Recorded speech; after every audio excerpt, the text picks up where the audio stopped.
For latest videos and updates, subscribe our channel.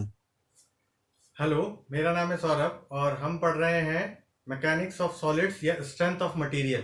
पिछली class में हमने कंप्लीट कर लिया था थ्री डायमेंशनल स्ट्रेस सिस्टम क्या होता है, इलास्टिक कांस्टेंट्स में रिलेशन क्या होता है। तो ये चीज़ अपन ने पिछली क्लास में स्टार्ट कर ली थी। आज हमें पढ़ना है theory of simple bending. Theory of simple bending start करने से पहले उस बेंडिंग के लिए क्या अजम्पशंस रहते हैं वो अपने को देखना है। तो आज की क्लास स्टार्ट करते हैं अपन थ्योरी ऑफ सिंपल बेंडिंग के अजम्पशन। टॉपिक क्या है अपना? Theory of simple bending.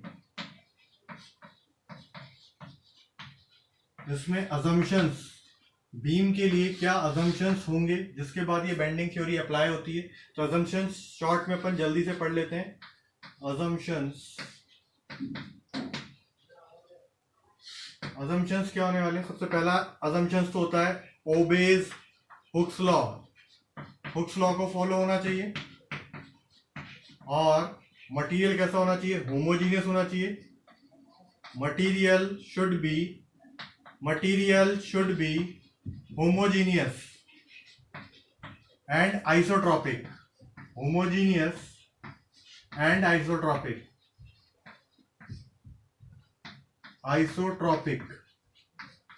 और ये तो सभी में assumption चल जाते हैं ये दोनों। थर्ड, क्योंकि सभी में हुक्स लॉ, जो भी स्ट्रेस वाली चीज है सभी में हुक्स लॉ वो भी होना चाहिए, होमोजीनियस होना चाहिए, आइसोट्रॉपिक होना चाहिए। मतलब जिसकी प्रॉपर्टी है modulus of elasticity, modulus of rigidity, ये बदलनी नहीं चाहिए। फिर थर्ड हो जाएगा beam cross section. Beam cross section के बारे में क्या है? बीम क्रॉस सेक्शन बेंडिंग से पहले और बाद में प्लेन रहना चाहिए। एग्जांपल के तौर पर देख सकते हैं, ये बीम है मान लिया, बेंडिंग के बाद भी इसका प्लेन जो ये स्ट्रेट था बाद में भी कैसा रहना चाहिए? स्ट्रेट। रिमेन प्लेन बोल दो, स्ट्रेट बोल दो। तो ये ऐसा होना चाहिए। ऐसा होता नहीं है, आइडियली अपन ऐसा मान के चलेंगे थ्योरी ऑफ सिंपल बेंडिंग में। फोर्थ, बीम जो है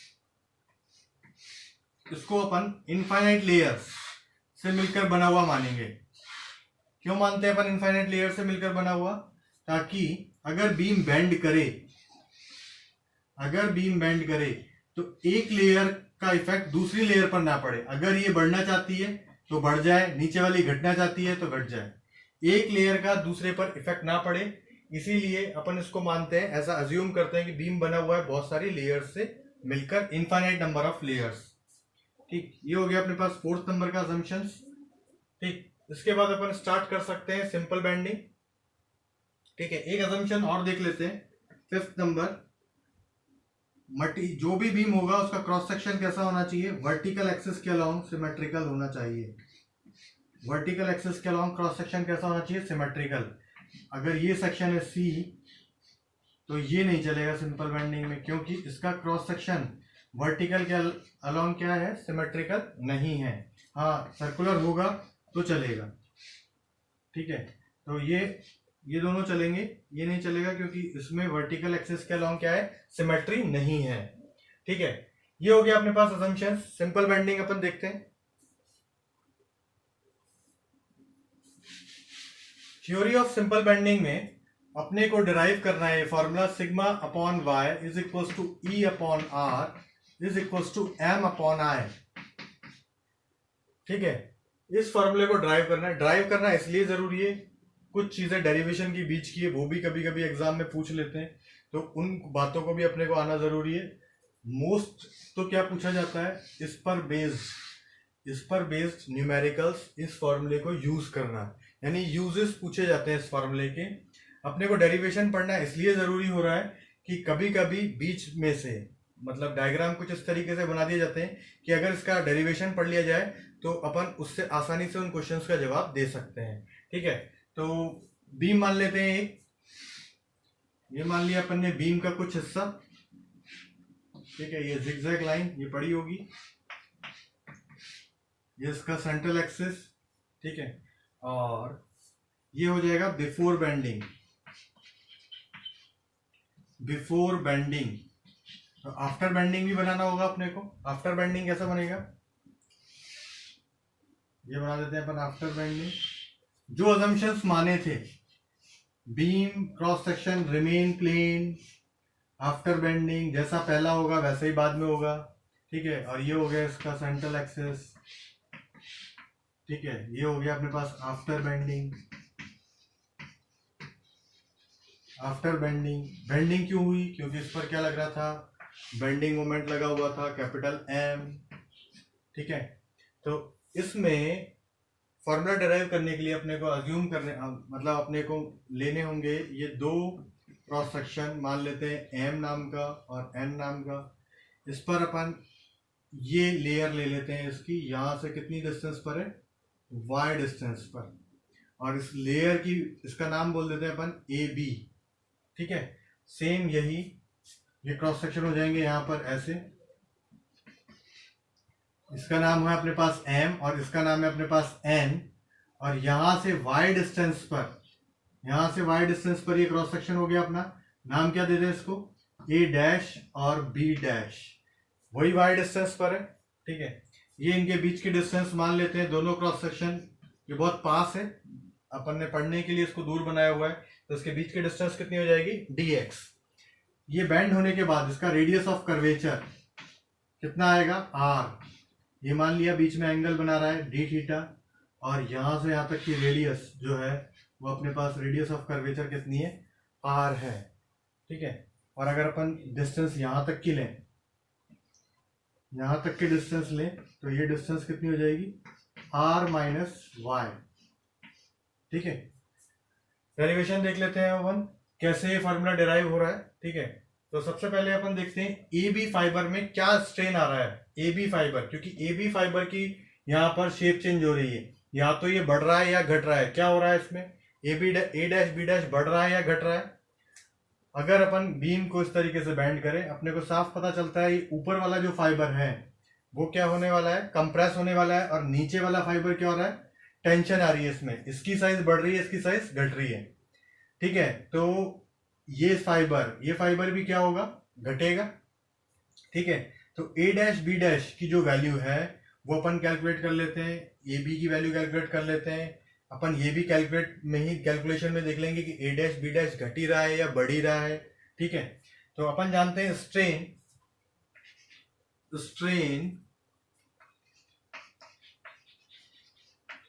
इन फाइबर एसी,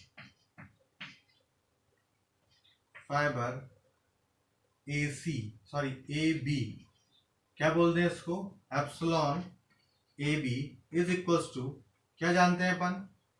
स्ट्रेन क्या होता है? Change in dimension upon original dimension. तो क्या डायमेंशन में? ए बी इनिशियल है, फाइनल क्या हो गई? A dash B dash. तो यहाँ क्या लिख दें? A dash B dash minus A B, ये हो गया चेंज, अपॉन ओरिजिनल कितना था? A B. तो कैलकुलेट कर सकते हैं अपन epsilon A B. Epsilon A B की वैल्यू के लिए अपने को ए डैश बी डैश की वैल्यू भी चाहिए, कैलकुलेट कर सकते हैं। एंगल इक्वल्स टू क्या होता है? Arc upon radius. Angle is equals to arc upon radius, ठीक है।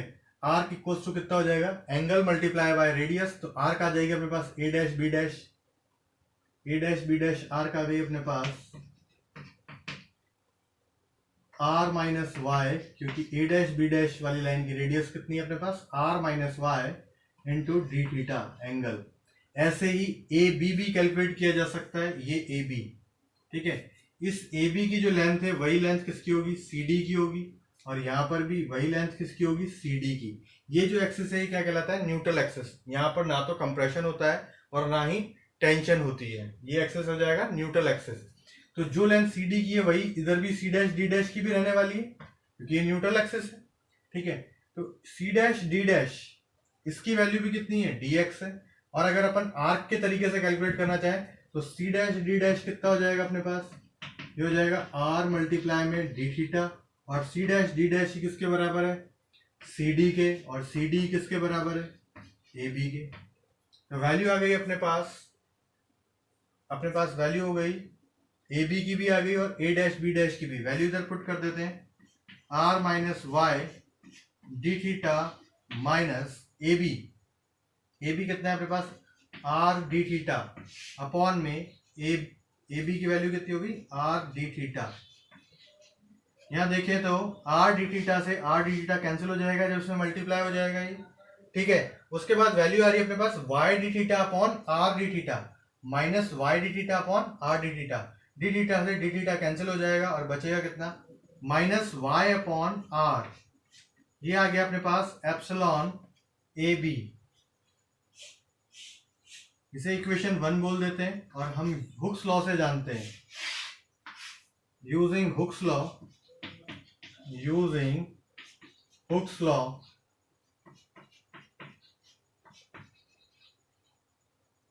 क्या होता है, sigma equals to E epsilon.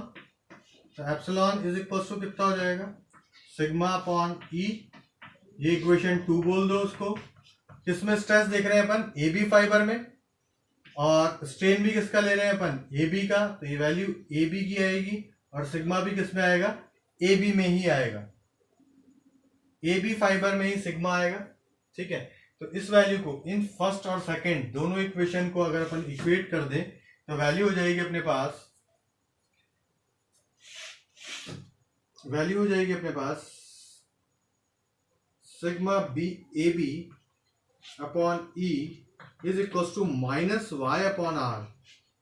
ये नेगेटिव साइन क्या रिप्रेजेंट करता है, ये नेगेटिव साइन रिप्रेजेंट, ई को उधर मल्टीप्लाई करेंगे, सिग्मा ए बी कैसा आएगा, नेगेटिव। और नेगेटिव को अपन पहले देख चुके हैं, नेगेटिव का मतलब क्या होता है, कंप्रेसिव स्ट्रेस।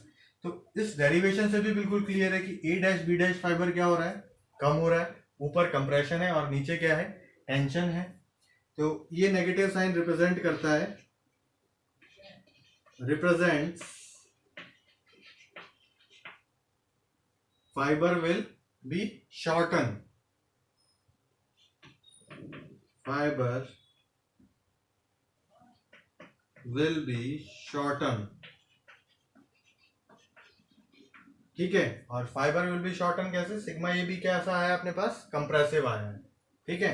और स्ट्रेस कैसा आया अपने पास, compressive stress,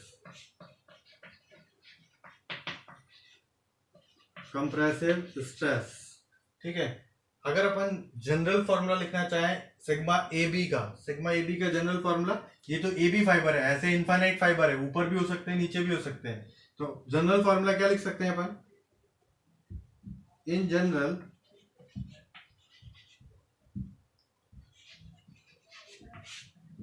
sigma bending upon E is equals to Y upon R, ठीक है। इस ई को क्रॉस मल्टीप्लाई कर देते हैं, ई इधर लिख देते हैं, वाई इधर लिख देते हैं अपन। तो ये क्या आ गया अपने पास, sigma B upon Y is equals to E upon R. ये अपन मान लेते हैं इक्वेशन नंबर ए। तो अपना proof sigma upon Y is equals to E upon R हो चुका है। इसके बाद देख लेते हैं एम अपॉन आई कैसे आता है। ये डेरिवेशन अपने को इसीलिए पढ़ना जरूरी है क्योंकि इसके बीच की भी कोई स्टेप कभी कभी एग्जाम में पूछ लेते हैं। अब पेपर के लेवल जैसे जैसे टाइम जाता जा रहा है, एडवांस होते जा रहे हैं, तो वो कोशिश करते हैं बारीकी पूछने की, और ये पेपर का लेवल जो है इसमें ये पूछा जा सकता है, ठीक है। तो इसके बाद अपने को देखना है एम अपॉन आई कैसे प्रूफ होगा, ठीक है।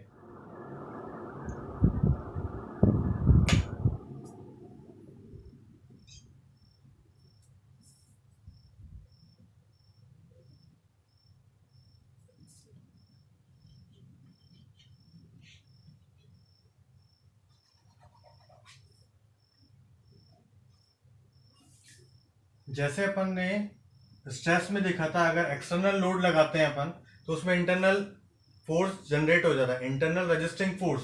तो वैसे ही अगर अपन एम मोमेंट एक्सटर्नल लगाएंगे इसको बेंड करने के लिए, तो इसमें भी मोमेंट का रेजिस्टेंस जनरेट हो जाएगा। तो वो क्या हो जाएगा, M R, resistance of moment. तो एम आर की value, resistance of moment M R की जो वैल्यू है वो क्या होगी, फोर्स इंटू परपेंडिकुलर डिस्टेंस। और फोर्स क्या होता है अपने पास, स्ट्रेस में एरिया का मल्टीप्लाई करते हैं तो क्या आ जाएगा अपने पास, फोर्स। तो स्ट्रेस में एरिया मल्टीप्लाई कर देते हैं अपन इस फाइबर के लिए, ठीक है। सिग्मा बी अपन जानते हैं, सिग्मा बी में क्या मल्टीप्लाई करते हैं अपन, एरिया का मल्टीप्लाई कर दें, क्योंकि ये एरिया बी, जब ये A B fiber Y distance पर लिया तो उसकी थिकनेस भी कितनी है, डी वाई है, क्योंकि एलिमेंटल फाइबर है ये।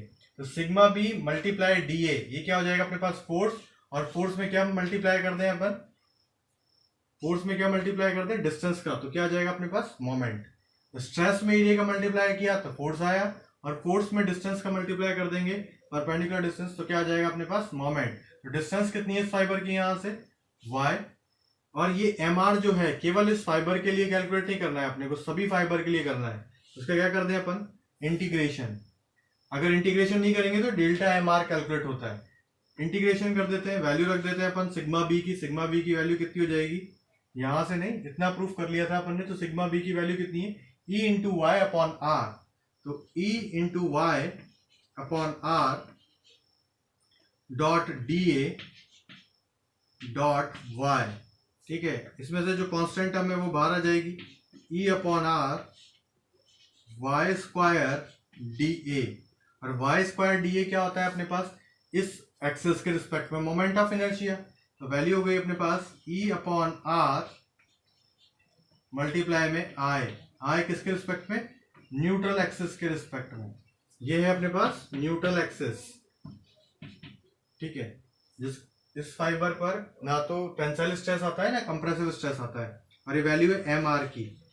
जैसा स्ट्रेस में देखा था, जितना एक्सटर्नल लोड लगाते हैं उतना ही इंटरनल फोर्स जनरेट होता है, तो जितना एम बेंडिंग मोमेंट लगाया उतना ही मोमेंट ऑफ रेजिस्टेंस आएगा, तो इसको क्या बोल सकते हैं अपन, एम आर को ही एम, रेजिस्टेंस ऑफ मोमेंट उतना ही आना है जितना अपन ने एक्सटर्नल लगाया है। तो इस इक्वेशन से इसमें क्रॉस मल्टीप्लाई कर दें अपन, ये वैल्यू और ये value I N A upon में आ जाएगा, तो वैल्यू हो गई अपने पास M upon I N A is equals to E upon R. अगर इस इक्वेशन को, इसको अपन बी बोल देते हैं, इसको और जो अपन ने ए मानी थी उन दोनों को कंपेयर करें तो वो क्या थी, sigma B upon y equals to E upon R, E upon R, E upon R common, तो ये वैल्यू बी किसके बराबर हो जाएगी, सिग्मा बी अपॉन, तो using equation A and B क्या आने वाला है अपने पास, sigma B upon Y is equals to E upon R is equals to M upon I N A लिख दो चाहे आई लिखो, वो अंडरस्टूड है कि आई क्या है, न्यूट्रल एक्सिस के रिस्पेक्ट में ही है। इस फॉर्मूले को याद करने से भी ज्यादा ये टर्म क्या क्या होती हैं ये भी अपने को पता होनी चाहिए। तो यहां पर सिग्मा बी क्या है, बेंडिंग स्ट्रेस,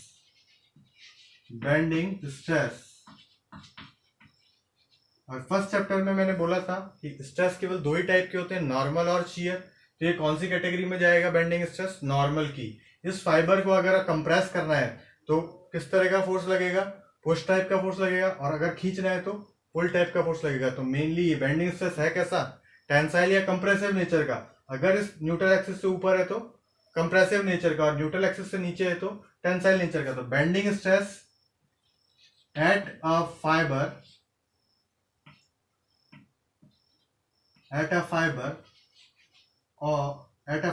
ऑफ डिस्टेंस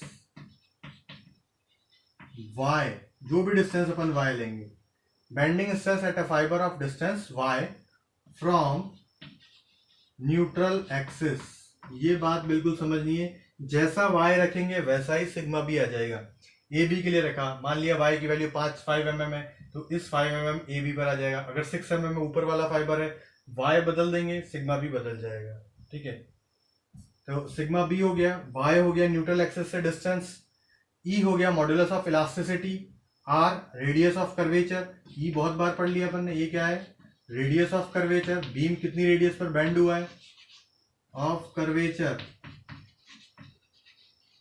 और एम और आई, एम हो गया अपने पास बेंडिंग मोमेंट,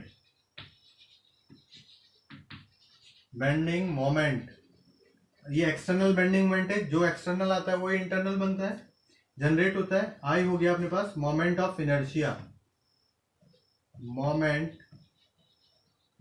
या इसको शॉर्ट में बोल देता हूं मैं MOI, moment of inertia with respect to neutral axis.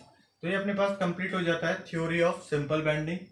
इस पर बेस्ड न्यूमेरिकल करने हैं अपने को, नीचे डिस्क्रिप्शन में टेलीग्राम चैनल का लिंक दे रखा है, उस पर जाके इस पर बेस्ड न्यूमेरिकल आप देख सकते हो, ठीक है। उसमें से आपको कुछ नहीं आता है कमेंट सेक्शन में लिखो, मुझे मेल कर दो, तो तुम्हें वो न्यूमेरिकल का जो सॉल्यूशन है वो मिल जाएगा, ठीक है। और जो इस चैनल पर नए हैं वो इसे सब्सक्राइब करें और अपने फ्रेंड्स के साथ भी शेयर करें, ठीक है। इसके बाद अगला टॉपिक है, अपन देख लेते हैं सेक्शन मॉडुलस। सेक्शन मॉडुलस पर question theory of simple bending से भी ज्यादा आ जाते हैं। सेक्शन मॉडुलस क्या होता है? Sigma B upon Y is equal to E upon R is equal to M upon I.